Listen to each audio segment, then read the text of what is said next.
This is a workshop I've done on the virtual expo, and I've done it on online FFI online. It seems that there a lot of people do have questions about tying elk and deer hair to the hook, and I picked three flies, and one of them is the Elk Hair caddis, which is a great fly, but people find they have problems when they go to set the wing. It twists on them, and instead of flaring nice. Another one is the stimulator. I'm just going to use a yellow orange stimulator. And the reason why I picked that one is because the elk hair has a tail, and if it's not tied correctly, the tail will flare, spread out instead of staying a nice straight tail and straight.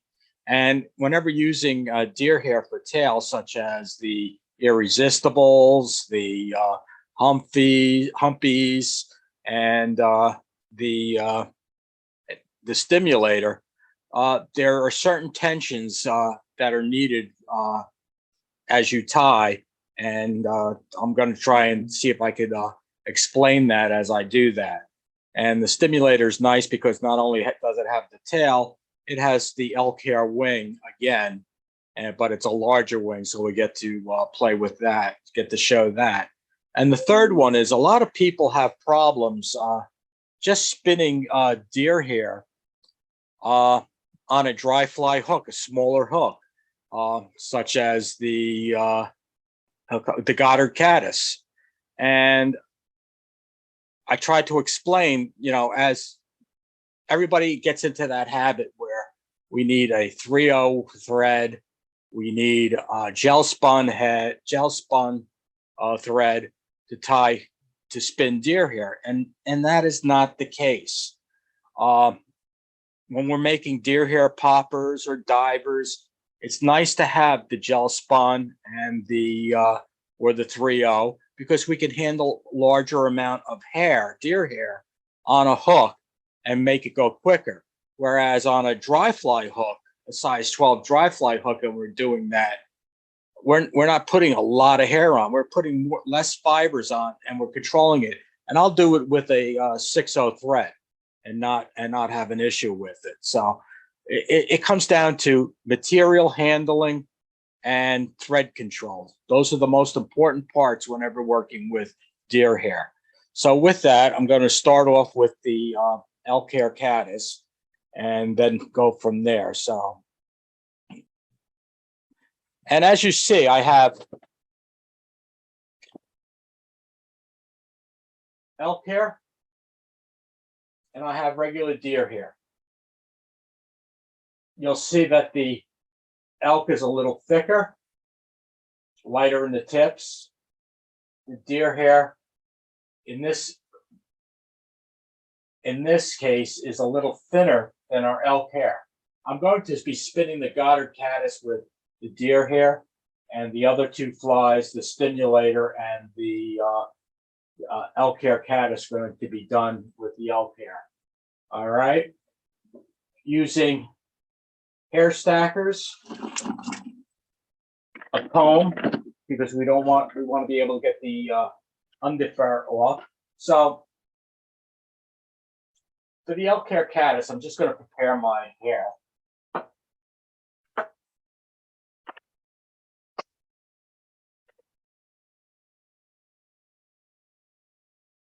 I always like to take a little more than what I need. This is about, but if you want to, for the old ways, it's like about 2 or 3,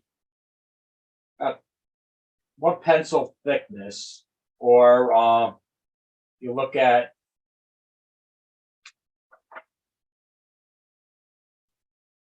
about a pencil thickness I'm going to go by. I'm also going to go and take a comb,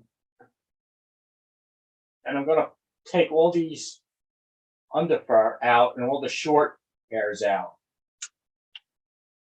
All this that is not needed, that'll stop it from stacking nicely. Now these are hair stackers that I like to use. They have a swing uh, mechanism. So I put the hair in tips first. I like these because when I go to show how stacking works, you can see the tips hit the bottom. I'll put my thumb over the hole so they don't slide out. A couple of good whacks, and then I can rotate the bottom piece and grab all the tips when I'm ready to use this. So just let me keep this in here for when I'm getting ready. That's the hair is ready for the final step on the wing. Here to the vise. This is a size 12 dry fly hook, and when I do demos, you can unmute yourself or put it in the chat. I'm not going to see the chat right away, but if you want, you can use the chat to put a question out there. But all you have to do is just unmute yourself and ask a question. All right. So when you put the thread on, it's nice to hold the tag up. The thread will slide down the tag and will roll right next to the previous wrap. I'm going to bring my I'm going to coat the shank with a little bit of thread, put a little so things don't move around, put a little thickness on here. But this pattern is originally from Al Troth and transplanted over to Colorado, but was really a Pennsylvania-born person. Tire came up with a lot of great patterns, and I like the idea of tying in the gold wire. And and I tie it right to the bend. The bend is where the barb of the hook is. It lines up. That's why I do not mash it. I want to be able to show everybody where it is. So there's the wire. And the wire is going to be used to hold the hackle down as we after we rib the body with the hackle. The gold wire is going to go in the opposite direction and bind the hackle to the body so that if the fish did break cut the hackle, it's not going to spin out on you. So I'm just going to take some hare's ear, and this one's dyed olive, and a little dubbing technique or class. I hope you could see how much is really on my finger. You could see through it. If I was to just kick this off, it should just float. That's how much fur I use for dubbing. I'll hold it to the thread, and I'll twist it in one direction. I'm not using wax, so it'll go on nice and easy and go right up to the top. So it's very, very small amounts of fur. Don't be afraid to wet your your middle finger or index finger, whichever fingers and thumb that you use, and twist it on. One direction, not back and forth.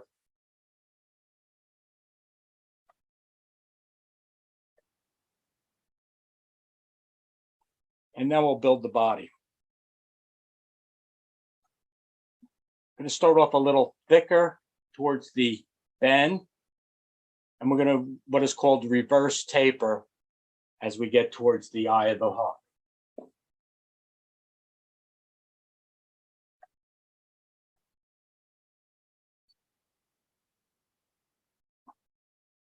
Little at a time. Do not overdo it.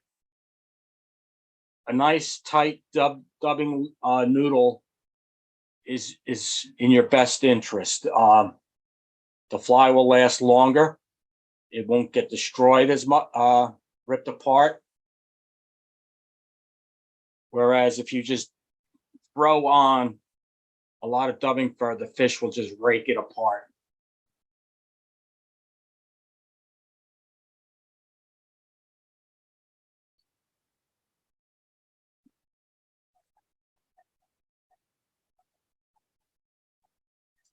And it's like you build it little at a time.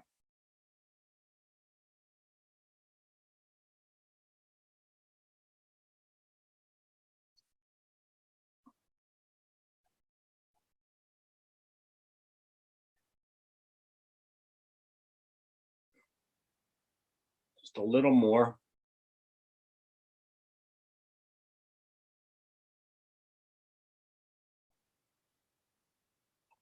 Now, I'm going to be tying the hackle here and the wing all in this one little spot. Okay, so let me get the hackle. I'm using a brown hackle. I'm trying to make sure that the barbs do not extend way past the point of the hook. I'm going to take, you'll see and this is a brown hackle, but some people could even call it a furnace. But there's a black stripe. That black stripe is the webbing. So I want to get the premium part of the feather. So I'll stroke the webby parts out and just pluck them away. I'm going to tie that right underneath, right by where we left off with the fur, underneath the shank of the hook. A couple of good wraps. Let's do a little fold, lock that into place. And cut the stem. Now I'll take my hackle pliers.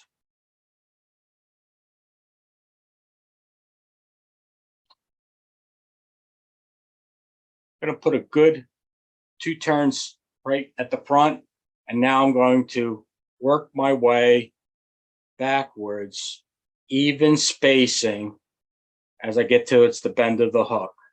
So I'm basically putting a nice even rib of the stem there, and then I'll stop it right at the bend of the hook, hold it up, take the gold wire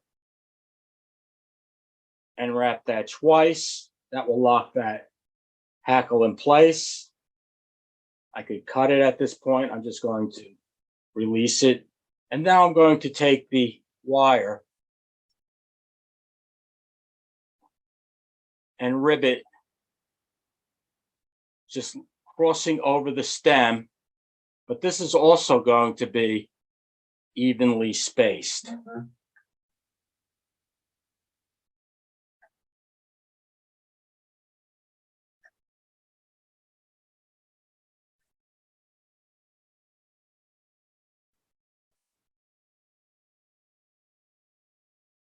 Two, 3 good turns.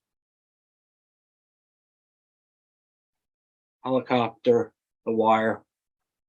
It'll come right off, break off it'll fatigue off.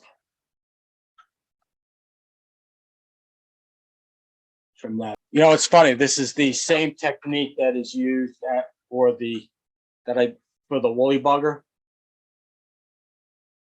Just want to get some of the hairs that got trapped. Just out of there. Now I'm going to take that elk hair that I already stacked. Hey, Jerry. Yeah. Did you put 2 turns at the back when you trapped that hackle in at the rear? Yes, I did. I took 2 turns of the wire at the back. Good. Okay. So now I got the wing. I'm going to hold it on top, but I'm going to make sure that the tips don't over exceed or exceed the bend of the hook. I'm going to hold that in place. It's almost cupped at this point. So I'm also going to tilt my hand more towards me so that when I take the thread over, I'm compensating for the torque action of the thread.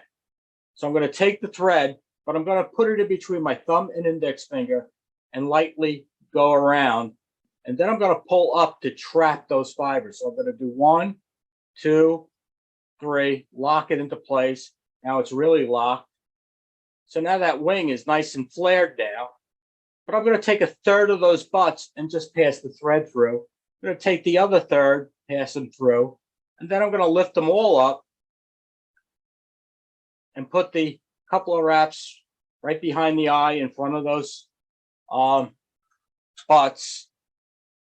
I'm going to use the hook eye as a guide, and I'm going to build a head right out of that.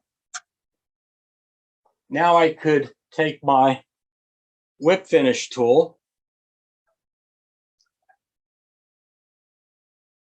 I can even put it right there. I'll put it right at the behind the eye. Lift it up, doom, and trim. So at this point, you can put a drop of head cement right there. You got that tent wing shape now that a caddis has. And since it's elk hair, this thing will float like a cork and ride through the riffles pretty well. Any questions on that?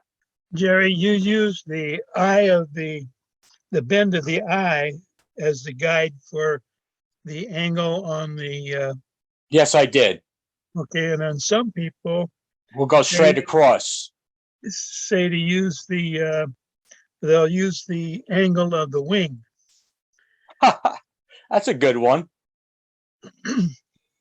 Yeah, in your case, your angle of the wing is about the same as the angle Of the eye. comes out. So it's sort of like we were talking about distributed properties with my son, and it's almost the same thing. It's geometry. The angles are almost equal at that point. That's always a fun subject. Any questions? Any more? That was a good question, Jim. He's keeping me honest. He's getting your money's worth.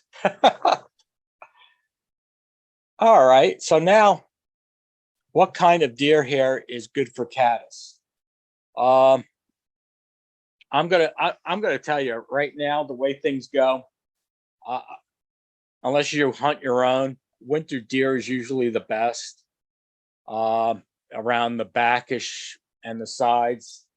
For me, I don't hunt, so I have to rely on nature's spirit or what the heck is it? The Primo strips.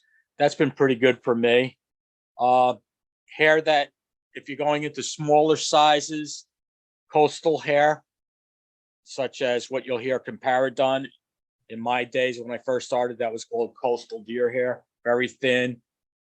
Deer on the East Coast, their hides, their hair is very fine. They don't have the harsh winters as out west or even in the Poconos, which we haven't been getting very harsh winters in the past anymore. So I hope, does that help you?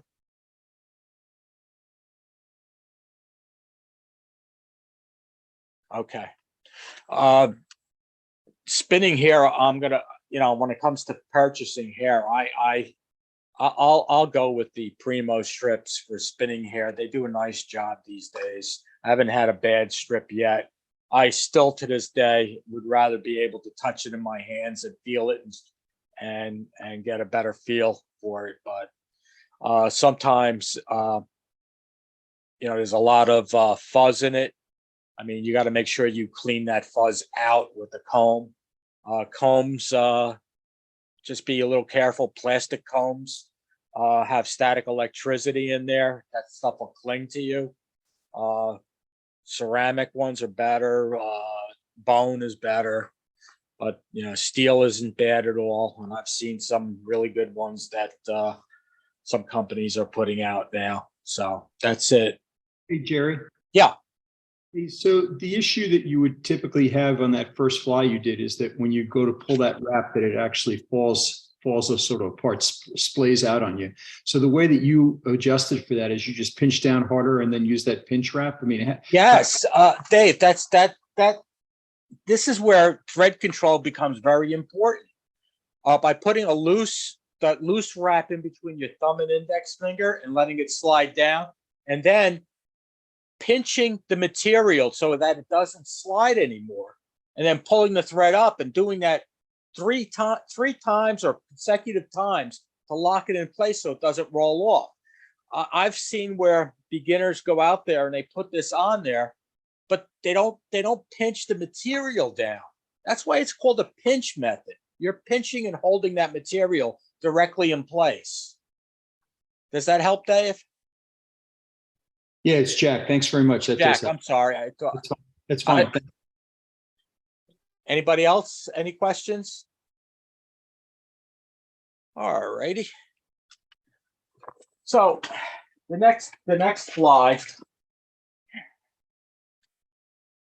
is a stimulator, which takes 2 hackles and 2 parts of elk hair, one for the tail and one for the wing. Now the tail is a lot thinner. It's not thicker as in the wing. Could be, like I said, I'll take more and reduce later because there's going to be hairs in here. I'm going to pull out those short ones we're going to get rid of. So I'm holding the tip. A bunch of the tips slide through and all the short ones came right out. I'm going to put that into a hair stacker. That's going to be for the tail.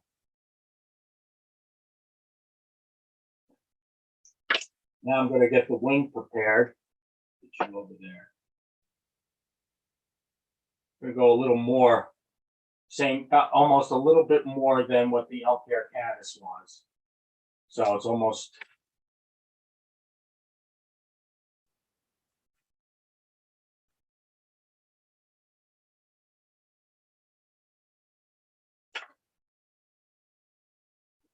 I'm visualizing putting this on the hook already. And that is about a little more than what I need, but I'll reduce it when I go see the hook. Because I use the hook is my skeleton. I'm building on a hook. So the hook will tell me my proportions.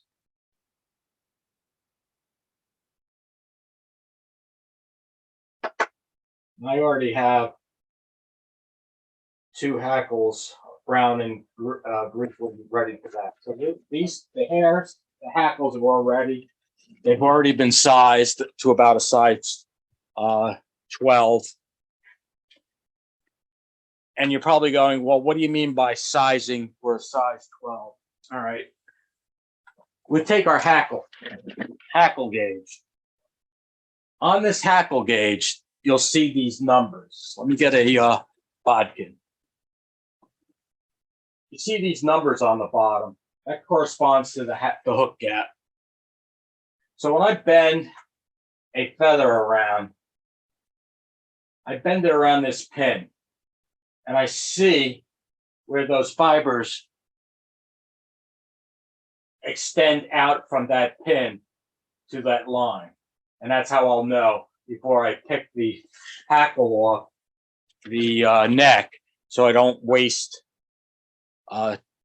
expensive feathers going forward.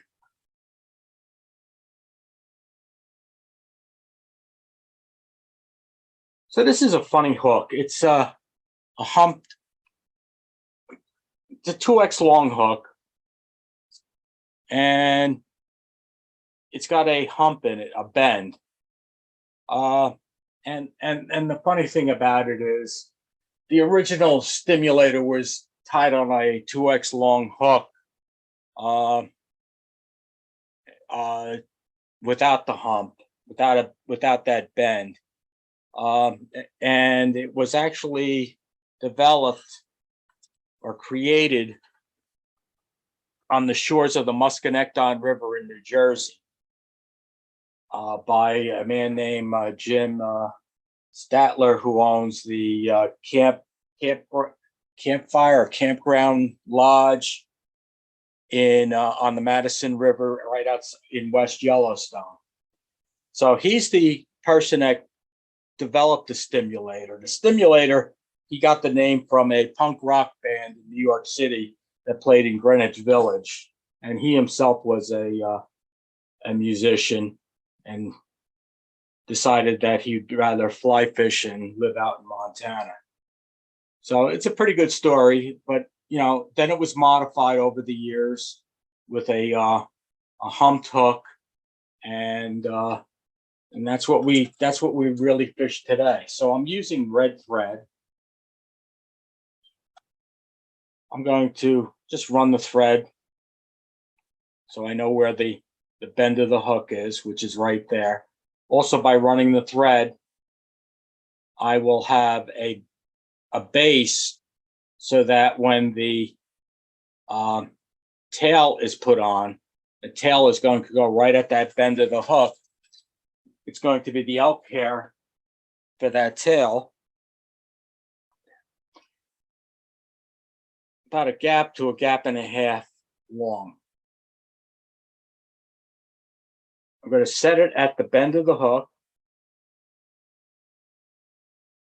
I'm going to move my thread over here. So the tail is at the bend of the hook. I'm going to move my hand to the tie-in section, keeping the hair on top of the shank of the hook. And I'm going to just secure it, but I'm not going to really jam it tight. Okay? I'm going to hold the thread, and I'm going to take loose, very loose wraps around. See how the tail is not flared? That's because of the loose wraps. If I was to pull this tight, that's what would happen. It would flare. All right, so you get that idea? So it's loose wraps. So I want to use this, it's already damaged. So we'll start again. Just showed you what happens if you just jammed it down with all that pressure. And that's not what we want. So I gave gap to a gap and a half, place it in place at the bend, line it up, take a loose wrap here, and then follow loose wraps all the way to the bend of the hook.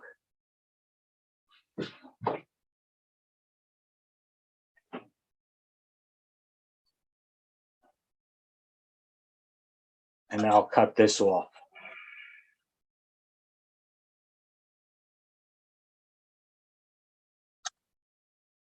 So now, knowing where that is, the loose wrap holding that in place, I won't jam it too heavy there, but I just tightened it all the way around here. That is still straight. Okay? Two things we could do. We could either tie the hackle here and go forward, or we could keep with the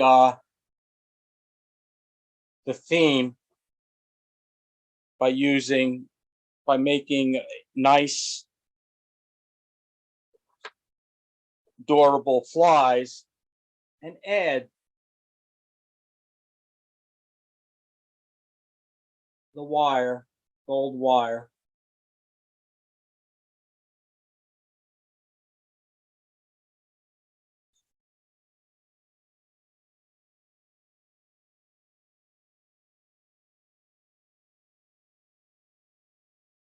All right, so the wire's there. What I'm going to do, instead of having the hackle here, I'm going to tie the hackle there and go backwards.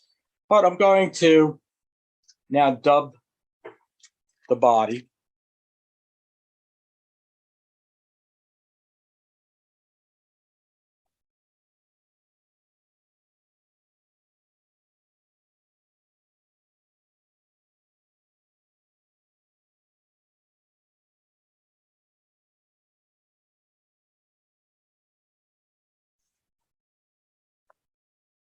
Hold the tail so it doesn't wrap all the way around. Put a loose bit of dubbing there.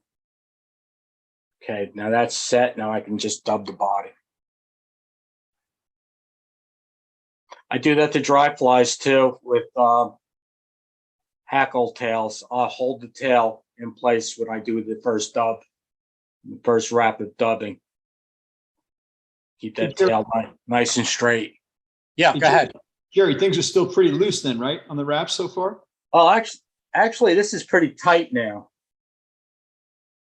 but it's not that the dubbing here is tight. The wrap that was in here underneath it is still loose. Okay.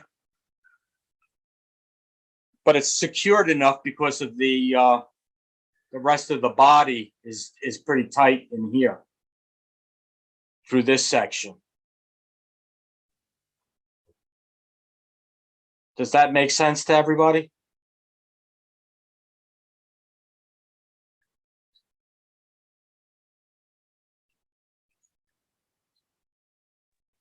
Yeah, if I understood the question, it was that first bit of dubbing is still done loose, so you don't flare.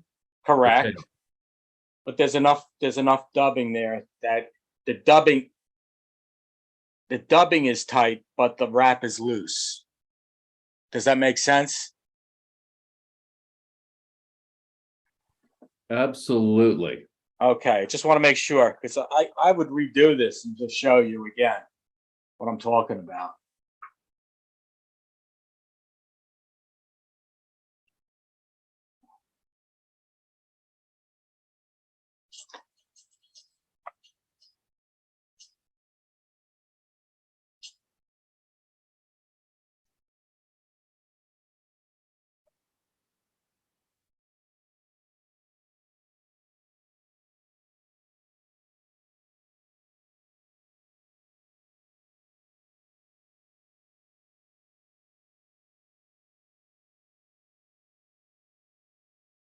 A little more.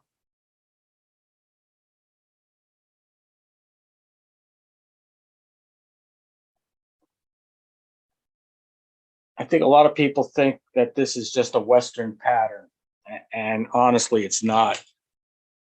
I fished this on the Willowemac and the Catskills dead summer in July, and it brought fish to the top. Water temperature was still 65, so I wasn't putting any stress on the fish. It was also at 5 o'clock in the morning. We were off the water before noon. But the stimulator, not only does it can imitate a stonefly, can even give you a grasshopper or some sort of terrestrial.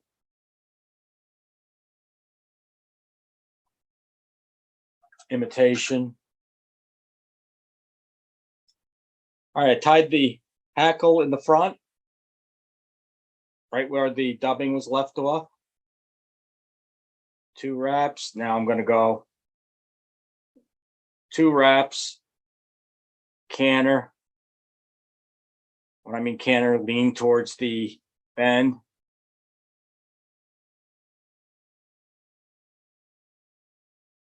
And I'll just make this one.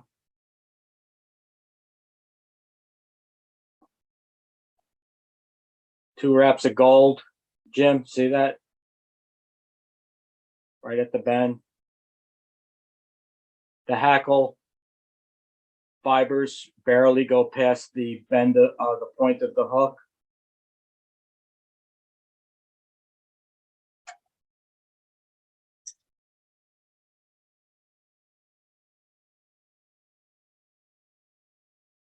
Wiggle it in and out, so that you don't trap a lot of fibers.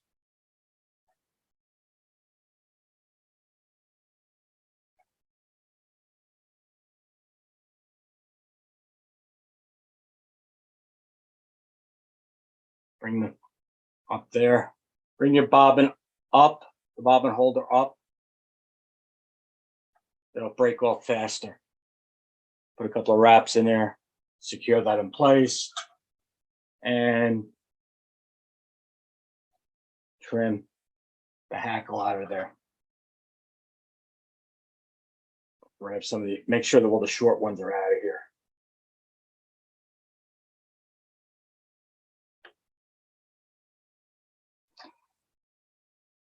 So I took out what I wanted, what I thought was too much. I'm leaning it down. Tips are going to match the tail. I'm not going to extend past the tail. To remeasure, measure twice, cut once, switch my finger, hold it in place. Make sure it's on top of the shank, holding it, pressing down. First wrap in between the thumb and index finger, come across, pull up. Do this a couple of times, 2, 3 good times. Making sure I don't break the thread.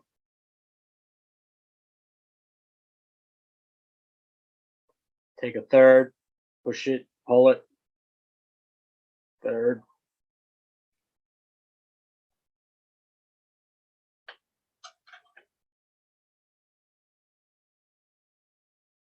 This one doesn't matter on how you cut it. This head's not going to be seen.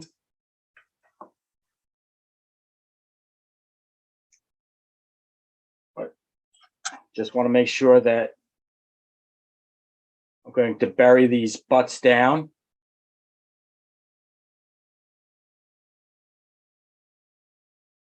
So what is it doing when you divide it by thirds? It locks the hair in tight so it doesn't get pulled out. Does that help make sense? If I just wrapped it there, there's a really great chance that if I did not secure it tight with the thread, it would pull straight out. By doing it in thirds, it's not going to come out easily. It's actually it's locked into place at this point. So I don't have to throw any head cement or glue in at this point. It All right. it also helps keeping the wing from rotating when you start to do the next step. Nice. I didn't think of that. Yeah, I've been- both excellent points. So now I got the Gary, is this a GPS thread? no. I'm using 6. Let me just take a look. Actually, I'm using 80 uni. I just went and looked at what it is. It's 80 uni. Let me just pull this back a bit.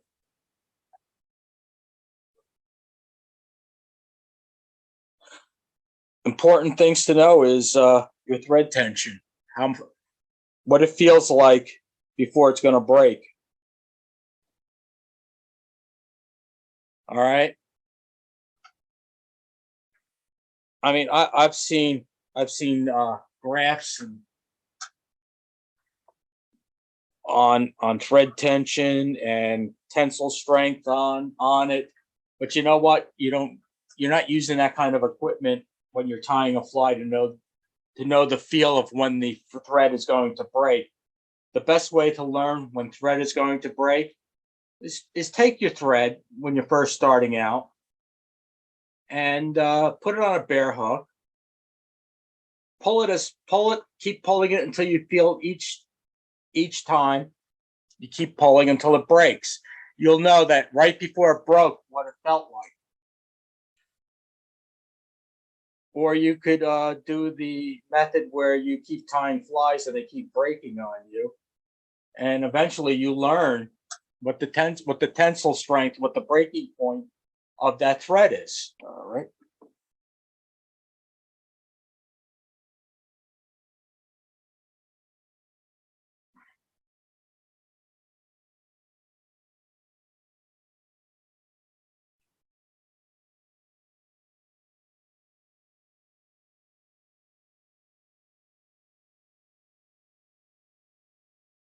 Probably more than I need.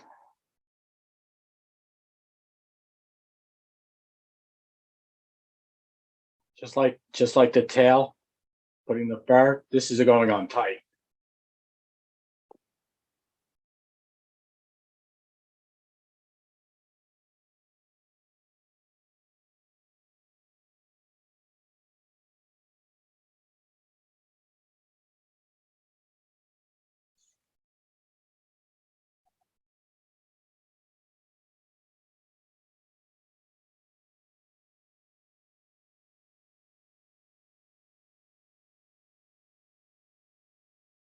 And I got the head. And get my hackle pliers.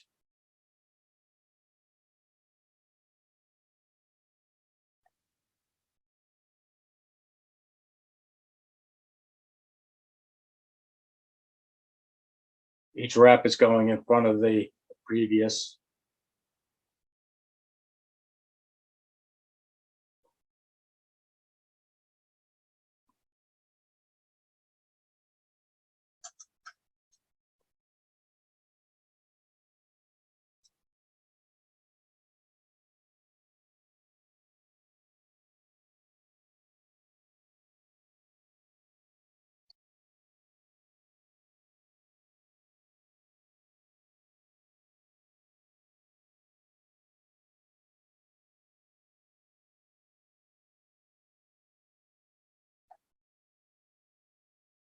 So you still get that tent shaped look.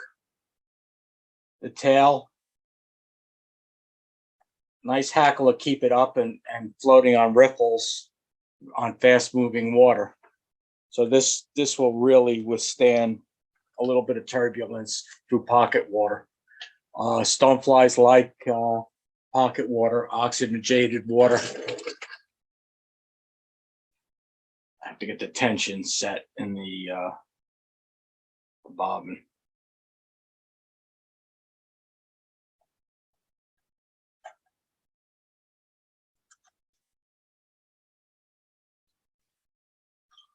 All right.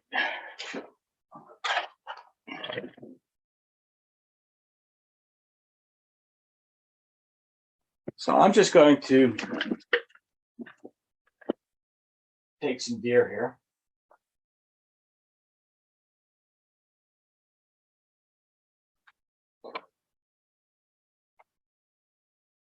And you do want to get all that fluff out of there, the underfur. But I don't need these tips, so I'm going to cut those off.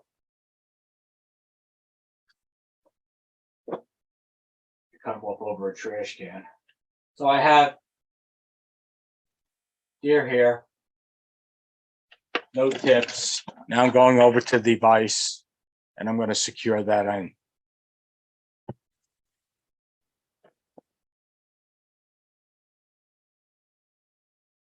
I'm going to take a little more out of that. It's a little too much for a 6/0 thread to handle.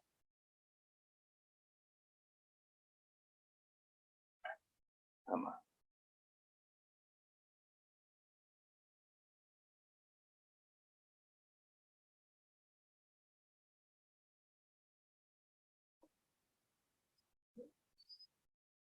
Hold, and I'm not going to spin it here because I want this to just flare out.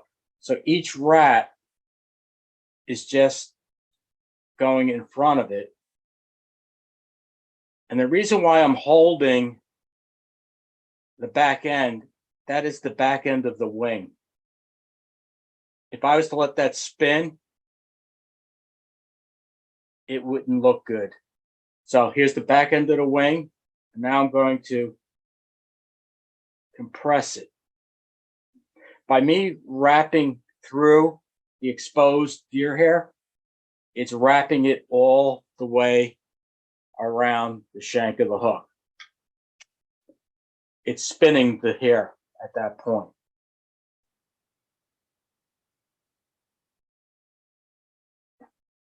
So now the first part is done.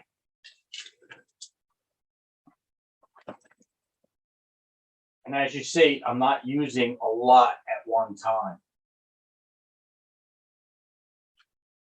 I'm cutting more deer hair off again. Hey, Jerry? Yeah. Yeah, I think you might want to reemphasize the fact that you don't have any thread base there so that the hair spins better. Thank you. I'm glad you brought that up. That was the reason why I tied the thread at the bend of the hook. Yeah. Mhm. Because you've heard me say throughout the other two, put a thread base down so materials don't slide. Well, now I need the materials to go around, so I don't put a thread base down. So this is like very slippery. Metal is very slippery. I will now hold the thread, the hair, right on the shank of the hook. I will wrap this one, twice, give it 3 times, holding it. Now I'm starting to increase pressure. I'm going to let go and chase it. And I'm going to keep chasing it until it stops spinning. And now I will press and put the wrap in front. For those that have a little problems with like arthritis in your fingers, you can get a hair packer and really compress that. So now I have more to fill that space with. See, this is where people get impatient and they say, well, let's speed this up and put a ton of hair in. And then they break their thread and they get frustrated. I'm trying to show you, take your time, be patient. Speed comes with practice. Once again, 1, 2, 3, pull. The hair does the rest.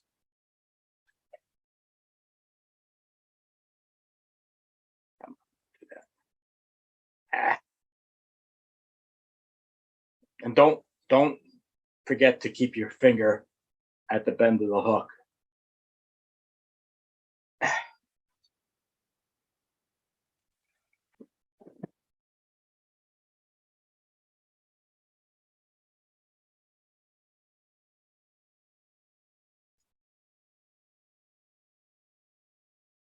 Not there yet. All right.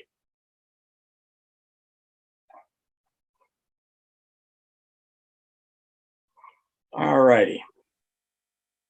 I'm basically done at this point with the deer hair.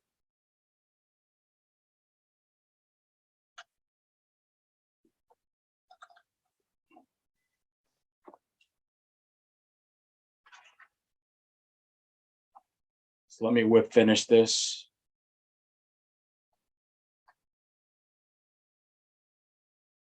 So the first part,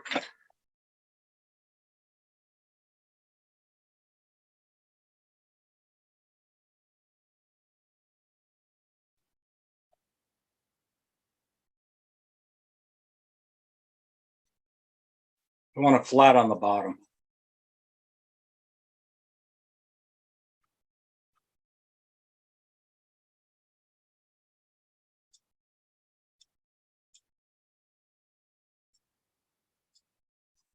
Just doing a triangle cut.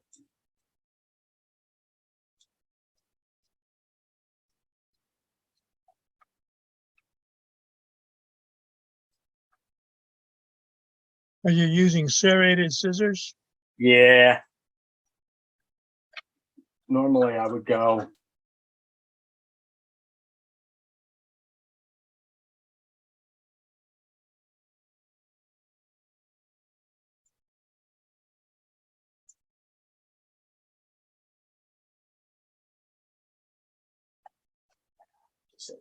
too dull.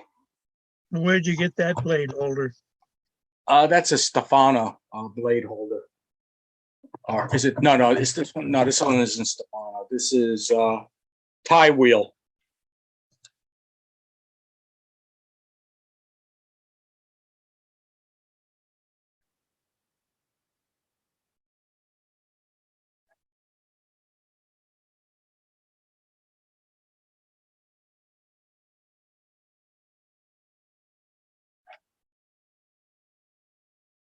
Come on.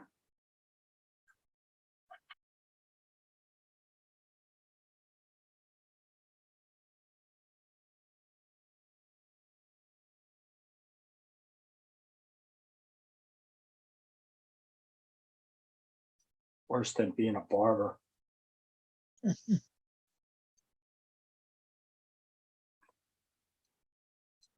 Serrated scissors will give you a nice rough cut, and then you can smooth it out with a pair of razor blades. Trimming deer hair gave me confidence to cut my own hair during the pandemic. I just shaved it off. It was getting too long, and I hate long hair. It was killing me. I just buzzed it. I had enough.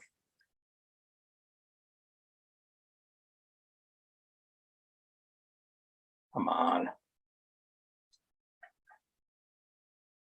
Normally, I would just take this out of the vise and do it.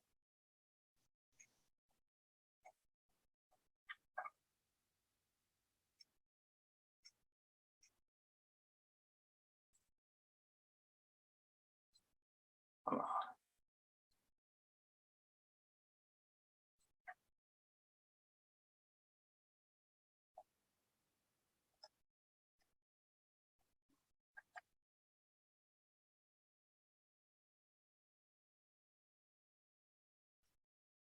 There's something cathartic about watching you trim that down. I personally, I would rather just take it right out of the vise and do it. But that would be boring for you guys.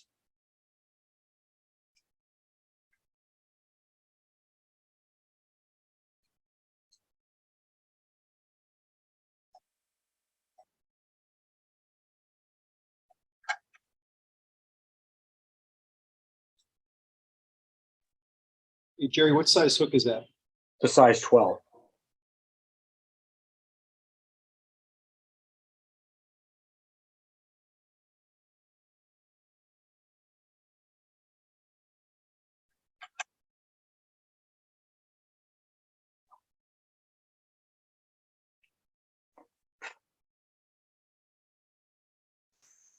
There we go.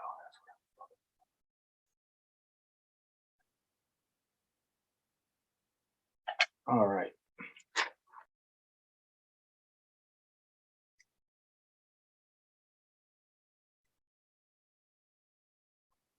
All right, you get the shape that I'm trying to get.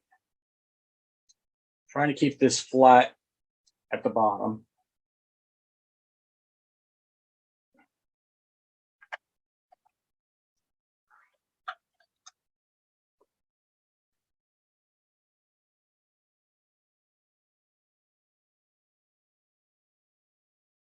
So now I got to put the hackle back on.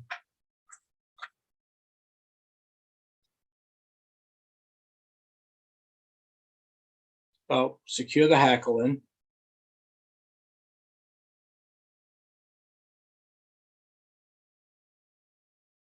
I'm going to take the stem.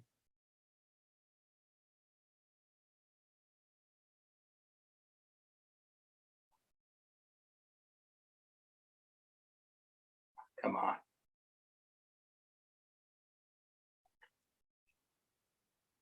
Come on. Come on.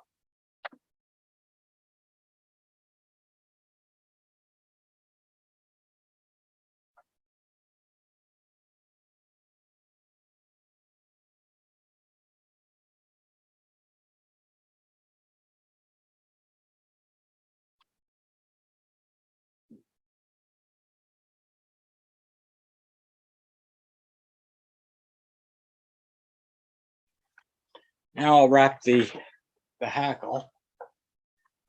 Those are going to be for the antenna.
Just can't leave it alone.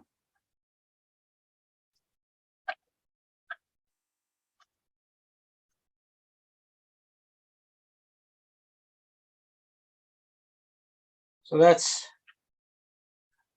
spinning the deer hair on a dry fly hook. All right, come on. Just so everybody know, I'm on the East Coast and Jim's all the way on the West Coast. That's a good job.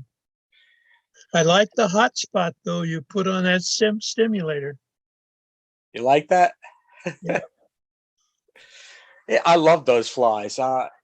They're the best to fish with. And I like to put that to rib the hackle with the wire, because when I was on a trip out, I didn't want my hackles to break and then spin out. And there were no fly shops where I was. I was camping. And George, yes, I did rub the antenna with the ends of the scissor, and that was to help the antenna bend up more. You'll see that you can use your scissor. This is the hackle stems are a little rougher to be able to do that. I also, a little trick, will take peacock herl on streamers, especially lefties deceivers. You know, when you tie them in and they just stick up, you take your bodkin and you rub it. That forces it to follow the bend. So there's ways of bending materials such as hackle stems, other even peacock herl to get them to curve the way you want them to. Okay, those are little tricks you learn along the way. It's a great pointer. Thank you. Oh, you're welcome. You want to make, like I said, you want to make a deceiver look really nice. You know how everybody, you put that peacock herl and it's just stand straight up. You take your bodkin, hold it, and rub it, and it'll curve right over. You learn that with a couple of salmon flight tricks too. With full dress salmon, you could play. There are games to play like that. So they're just different ways of playing with materials, and don't be afraid to do that. Go in there and test it out. What's the worst thing that can happen? You make a mistake and you have to use a razor blade and cut the fly off. So you learn something, and that's what it's like to be a designer and not just a tire. Okay. Yeah, a lot of great tips, good pointers, new gems. Well worth the price of admission. Great. I'm glad. Thank you, everybody. All righty. Hey, Jerry, how often are you, this is my first time after the virtual Fly Fishing International Symposium. How often do you do your I do your it webinar? once a month, fourth Tuesday of the month. And you got an email from me, so you are now on that list. So you'll get that list every time, on that list every time. And I usually pick a topic that someone wrote in their comments, and I will be able to try to cater to the comments to what people want to see. Okay. Okay. The fourth Tuesday will be the 27th. I'm going to check. Where's my calendar? While you're checking, that Goddard caddis is probably my favorite to fish and least favorite to tie, but now I've got new confidence thanks to you. Give it a shot. Yeah, it would be the 27th. It's the fourth Tuesday, and I'll take that. Other tricks you could do with that Goddard caddis. You know how a caddis fly has its egg sac at the back? You could tie that deer hair the way I did, but before tying that deer hair, put a little bit of green yarn or green dubbing behind that, and that hair, because you really don't want the tail hair part of that fly to spin. As you saw, I held it. So now you have a egg sac at the back end, and you can spin the hair the way you want. Those are nice little tricks you learn along the way. But don't be afraid to try it. Jim mentioned about keeping the shank clean. You can spin deer hair on a thread body, a threaded hook. Just you got to do it with less hair and take your time. All right, it can be done. I've done it. It's okay, but we all like to have that nice shiny shank because it'll spin quicker. That's all. Just another little trick. Makes it easier to pack when it's shiny too. Oh God, yeah. That's why I would rather just keep it bald, you know, and bare than have the thread clutter it. All right. And I'll edit this and I'll get this out and give me about a week to edit and I'll send it out to everybody. And it'll be about an hour long. All right. Sounds good. Thank you, Jerry. You're welcome. Have fun, everybody. Have a happy Thanksgiving and I'll talk to you in 4 weeks. Bye now.